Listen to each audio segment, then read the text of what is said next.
ஏதாவது ஒரு சமயத்திலே தான் பிராட்டி தன்னுடைய கோபத்தை காட்டியிருக்கிறார். பொதுவாக பிராட்டி அடங்கியேதான் எப்பொழுதும் இருப்பாள், என்ன ஒரு சூழ்நிலை வந்தாலும்.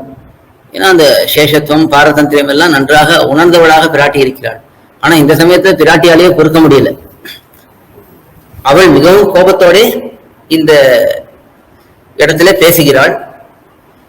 அது இன்னைய சூழ்நிலைக்கு ரொம்ப பொருத்தமானது. பிரணய கலகம், பெருமாள் புறப்பாடெல்லாம் கண்டு வருகிறார்.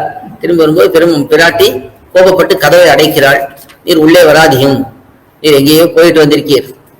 அன்னைக்கு அதாவது ரொம்ப அழகா இருக்கும் இந்த பிரணய கலகம் அனுபவித்தவர்களுக்கு.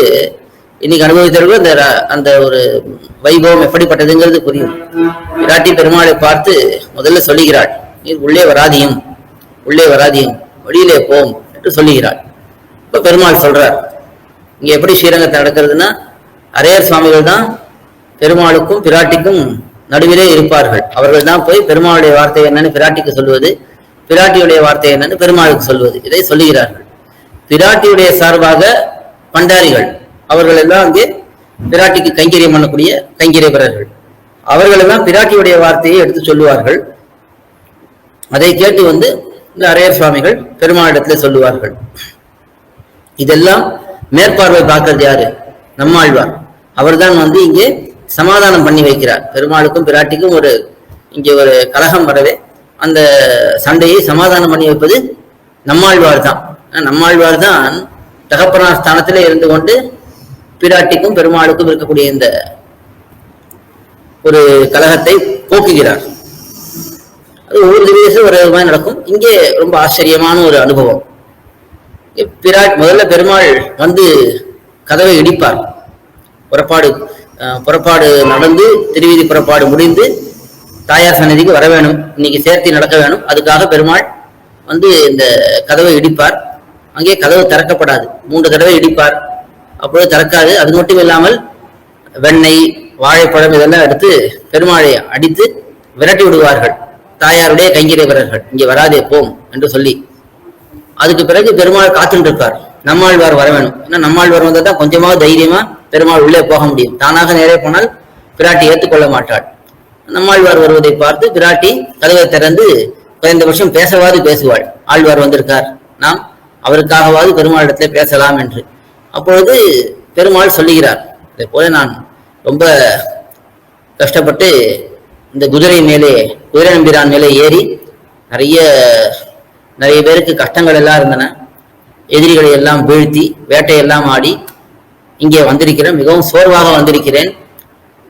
இங்கே வரும்பொழுது இப்படி கதவை அடைத்து என்னை வெளியே அனுப்பலாமா என்று கேட்கிறார். அப்பொழுது பிராட்டி சொல்லுகிறாள், முதல்ல நீர் எங்கேயோ போயிட்டு வந்திருக்கீர், உம்முடைய வஸ்திரம் எல்லாம் கலைஞ்சிருக்கு, அதுக்கு மேலே உம்முடைய திருமுகத்தில் இருக்கக்கூடிய கஸ்தூரி திலகம் அதெல்லாம் சரியாக இல்லை, அதுக்கு மேலே கழுத்தில எல்லாம் நகைக்கீரல்கள் எல்லாம் இருக்கு, அப்புறம் வாயெல்லாம் வெளுத்து போயிருக்கு, அப்புறம் மேலெல்லாம் ஒரே குங்குமப்பூ அதெல்லாம் இருக்கு, இப்படி நிறைய புஷ்பங்களுடைய துகள்கள் எல்லாம் மேலே இருக்கு. இதையெல்லாம் பார்த்தாலே தெரியுது நீர் போய் இத்தர ஸ்திரீகளோட இருந்துட்டு வந்திருக்கீர், என்னை விட்டு போய் வேறு ஸ்திரீகளோட இருந்துட்டு வந்திருக்கீர், அதனால நீர் வரக்கூடாது என்று பிராட்டி சொல்லுகிறாள். உடனே பெருமாள் இங்கிருந்து பதில் உரைக்கிறார், இல்லை இல்லை, நீ தப்பாக நினைத்து விட்டாய், நான் இங்கே லோகத்திலே நிறைய துஷ்டர்கள் எல்லாம் இருக்கிறார்கள், அவர்களை எல்லாம் வேட்டையாடுவதற்காகத்தான் குதிரம்பிரான் மேலே ஏறி போயிட்டு வந்தேன். அப்படி போகும்பொழுது வஸ்திரம் எல்லாம் கலையாதா, கூந்தல் எல்லாம் கலைஞ்சிருக்கிறதே என்று சொல்ல, கூந்தல் எல்லாம் கலைந்திருக்கிறது காரணம் காத்தடிச்சதுனாலே கூந்தல் எல்லாம் கலைந்து விட்டது, முடியெல்லாம் அப்படி கசங்கி இருக்கிறது. ஏன் கஸ்தூரி திலகம் என்ன ஆச்சு, அது ஏன் இப்படி சரியா இல்லாமல் கலைந்திருக்கிறது என்றால், அதுக்கு காரணம் அங்கே செடிகளுக்கும் கொடிகளுக்கும் நடுவிலே போகும்போது ஏதாவது பட்டு கலைந்திருக்கும். நகைக்கீரல்கள்லாம் இருக்கே, ஆமா, முள்புதர்கள்லாம் இருக்கும் காட்டிலே போகும்பொழுது, அதெல்லாம் பட்டு நகைக்கீரல்கள் இருக்கு. அதுக்கு மேலே புஷ்பங்கள் எல்லாம் இருக்கேன்னா தேவர்களுக்காகத்தான் நான் போனேன், அவர்களுக்கு தான் நன்மை பண்ணணும், அவர்கள் தான் புஷ்பம் மாறி பொழிந்தார்கள், அதனாலே புஷ்பங்கள் எல்லாம் இருக்கு என்று இதெல்லாம் சொல்லி, அதுக்கப்புறம் உங்களுடைய திருவடி ரொம்ப சிவந்திருக்கே, செம்பஞ்சி குழம்பு இருக்கே, அதெல்லாம் யாராவது ஸ்திரீகள் கொடுத்திருப்பா என்று சொல்ல, இல்லை இல்லை, குதிரை நம்பிரான் மேலே நம்முடைய காலை வைத்து அமுக்கி அமுக்கித்தான் அவரை விரட்டணும். அப்போ கால் அதனாலே சிவந்திருக்கிறது என்று இப்படி எல்லாம் காரணம் சொல்லுகிறார் பெருமாள். அதுக்கு மேலே பிராட்டி உள்ளிருந்து அதை கேட்டு பதில் சொல்லுகிறாள். இல்லை இதெல்லாம் சொன்னா ஏற்றுக்கொள்ளக்கூடிய சமாதானமாக தெரியவில்லை. இதே நீர் 2 நாளைக்கு முன்னாடி இங்கே வந்தீர். அப்பொழுது நாம் தானே உமக்கு நன்றாக வரவேற்று உமக்கு நம்முடைய கையை கொடுத்து உம்மை கையை பிடித்து அழைத்து வரவேற்று உமக்கு இங்கே மங்களாரத்தி எல்லாம் பண்ணி திருமஞ்சனம் எல்லாம் சமர்ப்பித்து அதுக்கு மேலே உமக்கு திருவடி விளக்கி உமக்கு வேணுங்கிற போகங்களை எல்லாம் பிரசாதங்களை எல்லாம் சலுகை எல்லாம் சமர்ப்பித்து இப்படி எல்லாம் பண்ணினோம். அப்படிப்பட்ட நீர் நம்மிடத்துல சொல்லாமல் கொள்ளாமல் ராத்திரியிலே இங்கிருந்து புறப்பட்டு போய்விட்டீர். நடக்கிறது 7ஆம் திருநாள் அன்னைக்கு ராத்திரி திருமஞ்சனம் நடக்கிறது. அப்பொழுது பிராட்டி எழுந்தருள்வதில்லை. ஆனா அவளுடைய மேற்பார்வையில தான் எல்லாம் நடக்கிறது. ஆனா அதெல்லாம் பண்ணியிருக்கிறோம். ஆனா அன்னைக்கு ராத்திரி நீர் சொல்லாமல் கொள்ளாமல் புறப்பட்டு விட்டீர். இங்கிருந்து போகும்பொழுது நம்முடைய லீலா பரிகரங்கள் எல்லாம் எடுத்துக்கொண்டு போய்விட்டீர். அப்படி போனதுனாலே நீங்கள் நீர் வேற எங்கேயோ தான் போயிருக்கிறீர். உம்மை அடிபிடித்து உம்முடைய பாதையை பின்தொடர்ந்து போய் எல்லாரும் போய் பார்த்திருக்கிறார்கள். நம்முடைய சேடிமார்கள் எல்லாம் இங்கே வேலை பண்ணக்கூடிய பெண்கள் எல்லாம் அங்கே போனா அது உறையூர்ல போய் சேர்ந்திருக்கு. அங்கே உறையூர்ல ஒருத்தியோட நீர் நன்றாக சேர்த்தி அனுபவம் பண்ணியிருக்கிறீர். அங்கே அவளோட கூடியிருந்திருக்கிறீர். இதெல்லாம் நாங்கள் பார்த்திருக்கிறோம். நீர் ஏமாற்ற முடியாது என்று சொல்ல அதுக்கு பிறகு பெருமாள் பதில் சொல்றார். இது உறையூர் போனேனா? உறையூருங்கிறத நான் கேட்டதும் இல்லை பார்த்ததும் இல்லை. அந்த ஊருக்கு எனக்கு சம்பந்தமே இல்லை. யாரையோ பார்த்து உங்களுடைய இந்த சேடிமார்கள் தான் சொல்லியிருக்கிறார்கள். அதனாலே அது நீர் சொல்வதை போலே கிடையாது. அப்படியா இல்லை, நான் வேட்டையாடித்தான் வந்தேன். வேணும்னா என்ன பண்ண முடியும்? ஒரு பிரகாரத்தாலே நாம் சொல்லி புரிய வைக்க முடியும். சொல்ல முடியவில்லை என்றால் ஒரு பிரமாணம் பண்ணி நான் தருகிறேன். பிரமாணம் பண்ணுவ சத்திய பிரமாணம் பண்ணுவதை போலே நான் தருகிறேன். என்ன பண்ணுவீர் என்றால் அதுக்கு சொல்லுகிறார். நான் ஒரு பிராமணர்களுக்கும் ஒரு வாதம் வந்தால் அவன் பிராமணனை தாண்டி அவன் ஒரு சங்கல்பம் பண்ணி காட்டுவது. அதே போல நான் இங்க தேவதைகளுக்காகத்தான் போனேன். இப்ப தேவதைகளை தாண்டி நான் ஒரு சங்கல்பம் பண்ணி காட்டுகிறேன். இப்படி நான் அவர்களுக்காகத்தான் வேட்டையாட போனேன் என்பதை அதுக்காக பண்ணி காட்டுகிறேன். இல்லைன்னா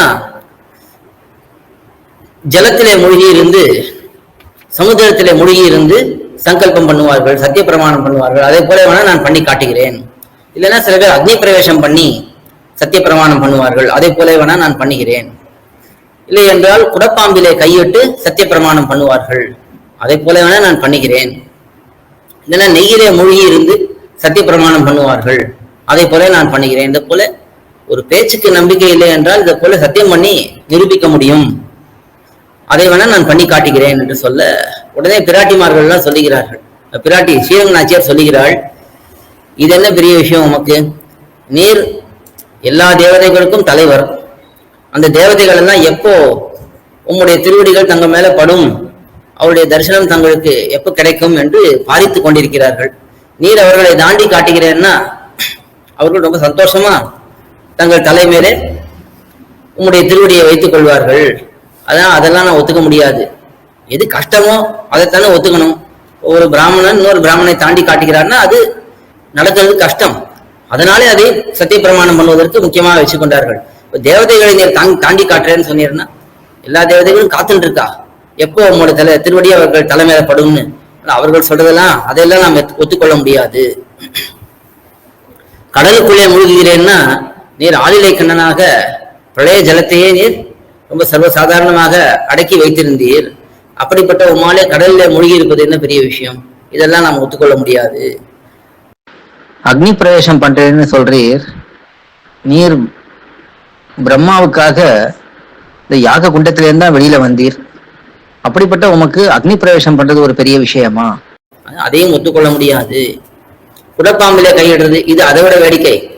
அவர் உமக்கு ஆதிசேஷன் எல்லா கைங்கரியங்களும் பண்ணி கொண்டிருப்பவர்.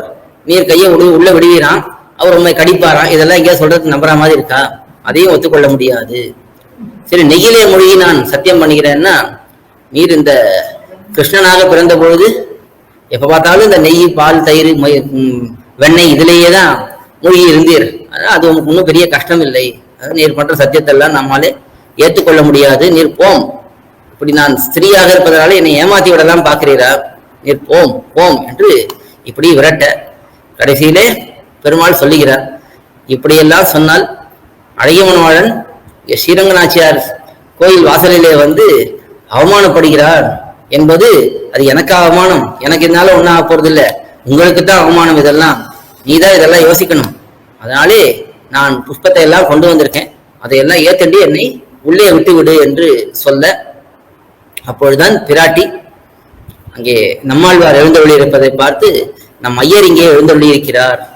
நம் ஐயர்னா நம்மாழ்வாரை தன்னுடைய தகப்பனா, ஐயான்னா தகப்பன்னு அர்த்தம், அப்பாங்கிறது ஐயான்னு சொல்லுவார்கள் அந்த காலத்துல. இப்படி நம் ஐயர் எழுந்தொள்ளி இருக்கிறார், அவர் நமக்கு சமாதானம் பண்ணுவதற்காக வந்திருக்கிறார், நீரும் இவ்வளவு சொல்லுகிறீர், அதனாலே நம் ஐயருக்காக உம்மை ஏற்றுக்கொள்கிறோம், நீர் உள்ளே வரலாம் என்று சொல்ல, அப்படி பெருமாள் அங்கே உள்ளே புகுகிறார். அதற்கு பிறகு இந்த பிரணய கலகம், அதாவது இந்த பிரணயம்னா காதல், காதலினாலே வந்த சண்டை, இந்த காதல் சண்டை முடிந்து பெருமாள் தன்னுடைய திருமாலையை, தான் அணிந்து கொண்டிருக்கக்கூடிய பெரிய திருமாலையை தாயாருக்கு அனுப்பி விடுவார்.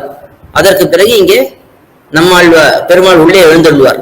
பெருமாள் உள்ளே எழுந்தருளி தாயாரை நோக்கி அங்கே எழுந்தருளி இருப்பார்.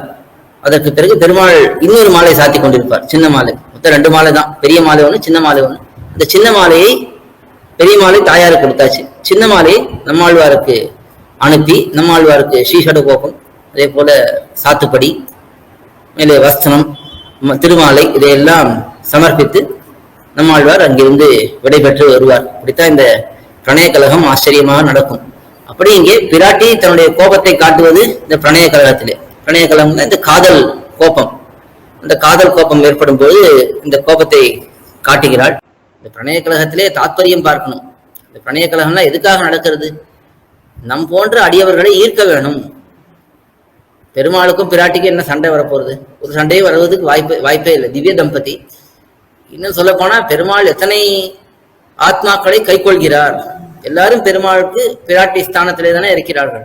அப்ப பெருமாள் தான் அந்த புருஷகாரமே பண்ணி எல்லாரையும் சேர்த்து வைக்கிறாள். நின் ஆகத்திருப்பதும் கண்டும் ஆசை விடாளால்னு பரகால நாயகி விஷயத்திலே காட்டுகிறான். உன்னுடைய பெருமாளை பார்த்து பரகால நாயகியுடைய தாயார் சொல்லுகிறாள் திவளும் வெண்மதியுங்கிற பதிகத்திலே, உம்முடைய திருமார்பிலே பிராட்டி இருக்கிறதை பார்த்தும் இவள் ஆசையை விடவில்லை. இன்னும் சொல்ல போனா நீர் இருக்கிறதுனால தான், பிராட்டி இருக்கிறதுனால தான் இவளுக்கு தைரியமே, தான் போய் அங்கே சேர்ந்து விடுவோம், தானும் அங்கே போய் சேர முடியும், பெருமாளுடைய சேர முடியுங்கிற அந்த நம்பிக்கையே பிராட்டி இருக்கிறதுனால தானே இருக்கு. பிராட்டி இல்லைன்னா நமக்கு எவ்வளவு பயம் இருக்கு. நாம் பண்ணின பாப்பங்கள் நம்மை கால் கட்டும், நம்மை தடுக்கும், அங்க போகவே நமக்கு பயமா இருக்கும். அப்படி இருக்கக்கூடிய பிராட்டிக்கும் பெருமாளுக்கும் இங்க சண்டைனா என்ன அர்த்தம்னா, இப்படிப்பட்ட ஒரு லீலா ரசத்தை அவர்கள் காட்டினார்கள். அதை பார்த்து பலரும் மயங்குகிறார்கள். ஓ, எம்பெருமானும் பிராட்டியும் இப்படி ஒரு லீலையை கொண்டாடுகிறார்களே, எதுக்காக கொண்டாடுகிறார்கள்? நம் போன்ற ஆத்மாக்களை ஈர்ப்பதற்காகத்தான். இந்த உற்சவங்கள் எல்லாமே எதுக்காக நடக்கிறது? ஆத்மாக்களை ஈர்க்க வேண்டும். அவனிடத்தில் தன்னுடைய திருமேனியை காட்டி, தன்னுடைய குணங்களை காட்டி, தன்னுடைய லீலைகளை காட்டி ஈர்க்க வேண்டும். அதுல ஒரு லீலை தான் இந்த பிரணய கலகம்ங்கிறது. அதுலயும் கூட பிராட்டிக்கு என்ன நோக்கம்? இந்த ஒரு குறைவுள்ளவே கமலவல்லி நாச்சியாரோட இருந்துட்டு வந்தீர். இந்த ஒருத்தரோட இருக்கிறது மட்டுமா நான் விரும்புகிறேன், இன்னும் பல பேரோட இருக்க வேணுங்கிறதையும் நான் விரும்புகிறேன். ஆனால் நானும் அதை கூட இருந்து ரசிக்க வேணும் அப்படிங்கிறது தானே பிராட்டிக்கு அனுபவம். அப்படி என்னை விட்டுட்டு போயிட்டீரே என்று கூட சொல்லலாம். அப்படி இந்த லீலைகளை எல்லாம் காட்டி பெருமாளும் பிராட்டியும் போட்டி போட்டுக்கொண்டு ஆத்மாக்களை தங்களிடத்திலே கொண்டு வர முயற்சி செய்கிறார்கள் தானே இந்த அர்த்தம். அப்படித்தான் இங்கே பார்க்க வேணும்.